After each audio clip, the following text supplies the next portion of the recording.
थाहा छैन आज यो मन किन सुनसान मसान जस्तो लागिरहेछ। लाग्दैछ म बाहिरको कोलाहल र म भित्रको शून्यताले एक नौलो सम्बन्ध जोडिरहेका छ।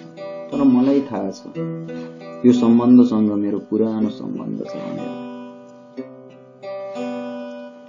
कुनै बेला भिडको पछाडि लागेर हिँड्दा भिडमै हराएको थिएँ। मृत्युभन्दा बढी जीवनसँग डराएको थिएँ। अघि बढ्दै गर्दा यात्रामा बाटो बिराएको थिएँ। तर अहिले मेरा पाइलाहरू सम्हालिएका छन्। नयाँ गन्तव्यको खोजीमा अगाडि बढिरहेका छन्।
सब सिद्धै छ मलाई छैन अन्त तैँले मेरो माया मारिस् के यार।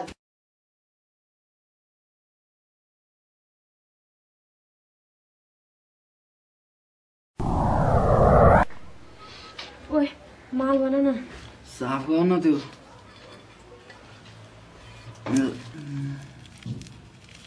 बाबा बच्चो देर नगर ल चबान त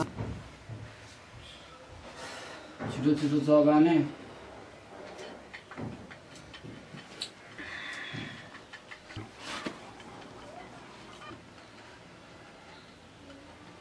आउट अफ कन्ट्रोल हुनुभयो यार। सिक पास गर्दै गयो यसलाई सिक पास सिक गयो। सुरुर खाने यार। सुरुर त खा झ्यापै हान्दैन फेरि।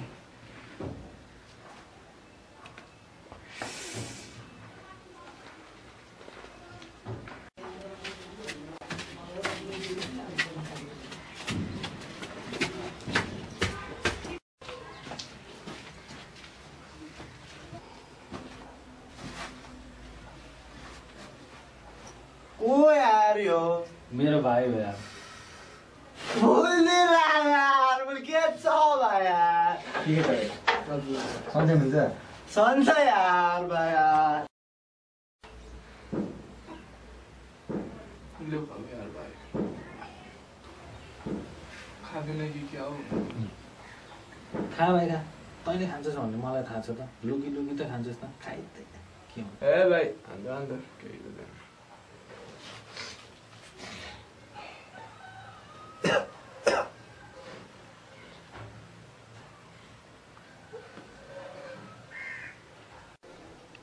अनि भाइले के गरिरहेछ त प्लस टू साइन्समा गरेर एमबिबिएस गर्न अस्ट्रेलिया जाने अरे। बाले कन्सल्टेन्सीमा जा राम्रो कन्सल्टेन्सी खोजेर पठाइदिए भनेर भन्दै थियो। यसो बाटो पर निस्किकन ए छिटो गर्न यहाँ भएन भने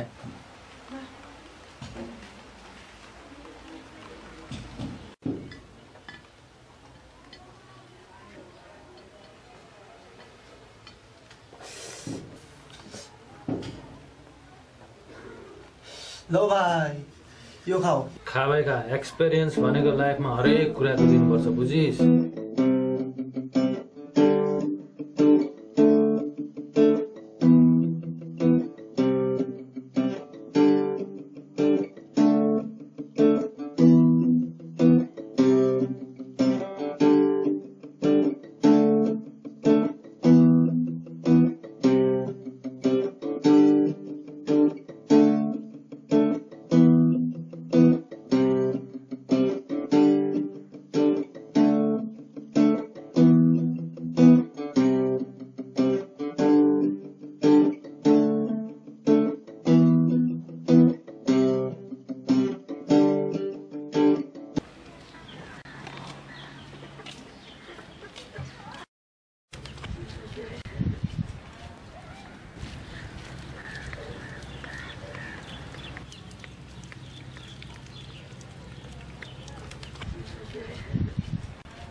Why गिरबे कता हिँड्नु कहाँ हिँड्नु अन्त हिजो राति कहाँ गएको थिइस् यार मुला त त्यही सरजमा आउँछु नि त्यसको बाबामा बाहिर गएको रहेछ होइन नाइट हान्ने मजा आयो माछालाई हानिस् नाइट मुला तिमीहरूले बिएस जोइन हानेको सरोजको घरमा थाहा भइसकेको छ तेरो बाउले पनि थाहा भयो होला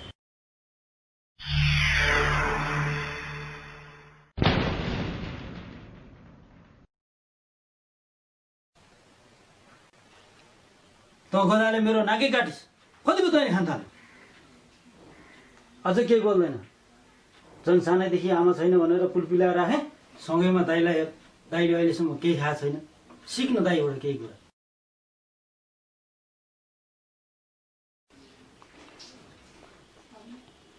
ल आफै तै भन्नु के गर्ने अब पुलिसकोमा पठाउने कि बिएफसी लाने कि के गर्ने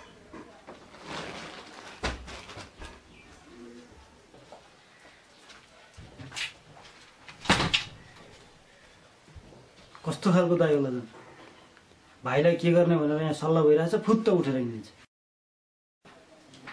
ल अब त आफै भन्नु के गर्ने तँलाई अब के थाहा त मलाई अब अझ मुख मिच्दो लाग्दो रहेछ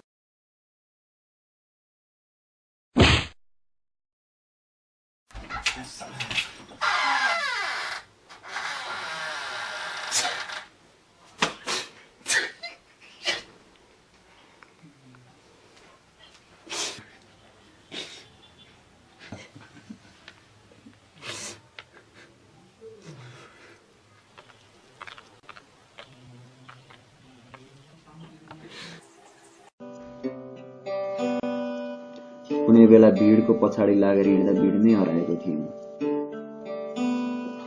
मृत्युभन्दा बढी जीवनसँग डराएको थिएन अघि बढ्दै गर्दा यात्रामा बाटो बिराएको थिएन तर अहिले मेरा पाइलाहरू सम्हालिएका छन् नयाँ गन्तव्यको खोजीमा अगाडि बढिरहेका छन्